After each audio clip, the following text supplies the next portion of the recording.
Assalamualaikum warahmatullahi wabarakatuh. Nama saya Fadil Muhammad Saputra dengan NPM 25113019 dari program studi Pendidikan Bahasa Inggris. Baik, di sini saya ingin menjelaskan materi tentang toharoh. Jadi, pengertian dan macam-macam toharoh dalam Islam. Toharoh atau toharoh adalah istilah dalam Islam yang berarti bersuci.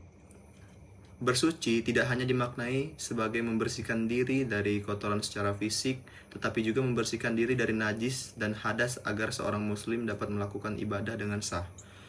Toharoh menjadi syarat utama dalam banyak ibadah, terutama sholat. Tanpa toharoh, ibadah seorang tidak dianggap sempurna. Jadi, pertama, pengertian toharoh. Secara bahasa, toharoh berarti bersih dan suci secara istilah. Toharoh adalah menghilangkan hadas dan najis dengan cara-cara yang telah ditentukan oleh syariat agama. Islam sangat menekankan kebersihan. Bahkan Rasulullah SAW bersabda bahwa kebersihan adalah sebagian dari iman. Hal ini menunjukkan betapa pentingnya taharah dalam kehidupan muslim sehari-hari. Dan yang kedua, macam-macam taharah. Taharah terbagi menjadi dua, menghilangkan hadas dan menghilangkan najis. Untuk taharah yang menghilangkan hadas, yaitu menghilangkan hadas adalah keadaan tidak suci yang membuat seorang tidak boleh melaksanakan ibadah tertentu. Hadas terbagi menjadi dua, yang pertama hadas kecil dan hadas besar. Hadas kecil dapat dihilangkan dengan wudhu. Hadas kecil terjadi karena hal-hal seperti buang air kecil, buang air besar, kentut, tidur, nyenyak, atau hilang akal. Wudhu dilakukan dengan mencuci anggota tubuh seperti wajah, tangan, kepala, dan kaki. Wudhu bukan hanya membersihkan tubuh, tetapi juga membersihkan ketenangan dan kesegaran sebelum beribadah. Dan untuk hadas besar dengan mandi junub atau mandi wajib. Penyebab hadas besar antara lain mimpi basah, berhubungan suami istri, haid, dan nifas.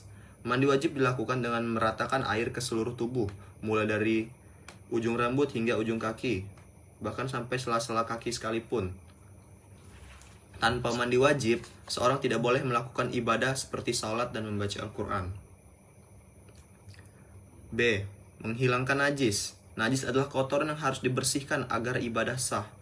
Contoh najis adalah air kencing, darah, muntah, bangkai, dan kotoran manusia.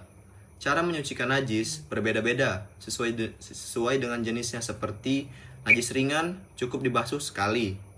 Najis sedang dibersihkan hingga hilang bau, warna, dan rasanya.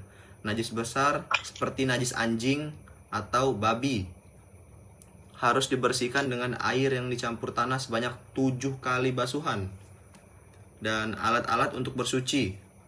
Alat-alat untuk bersuci itu sangat banyak macam-macamnya. Islam memberikan kemudahan dalam urusan bersuci. Ada beberapa alat atau media taharah, air suci dan mensucikan, seperti air hujan, air sumur, air sungai, air laut, dan air mata air. Debu. Nah, debu ini juga bisa digunain loh buat sebagai bersuci, yaitu dengan kata lain tayamum, ketika tidak ada air atau seseorang tidak boleh menggunakan air karena sakit. Dan yang terakhir, benda-benda kesucian seperti batu untuk istinja, selama tidak najis dan tidak digunakan untuk hal haram. Pentingnya taharah dalam kehidupan sehari-hari. Taharah bukan hanya persiapan sebelum ibadah, tetapi juga kebiasaan hidup sehat dengan menjaga kebersihan diri.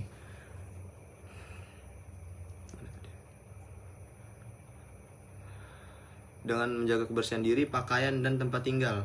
Seorang muslim turut menjaga kesehatan tubuh dan lingkungan. Taharah juga melatih disiplin dan kesadaran diri untuk selalu berada dalam keadaan suci.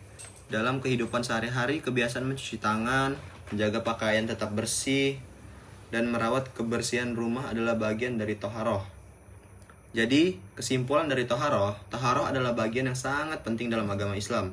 Bersuci tidak hanya berkaitan dengan ibadah, tetapi juga dengan kebiasaan hidup yang sehat dan tertib. Dengan memahami dan melaksanakan taharah dengan baik, benar, wudhu, mandi wajib, tayamum, maupun membersihkan najis, seorang muslim dapat menjalankan ibadah dengan sah seperti menjaga dirinya dari berbagai penyakit. Taharah mencerminkan bahwa Islam adalah agama yang sangat memperhatikan tentang kebersihan dan kesucian.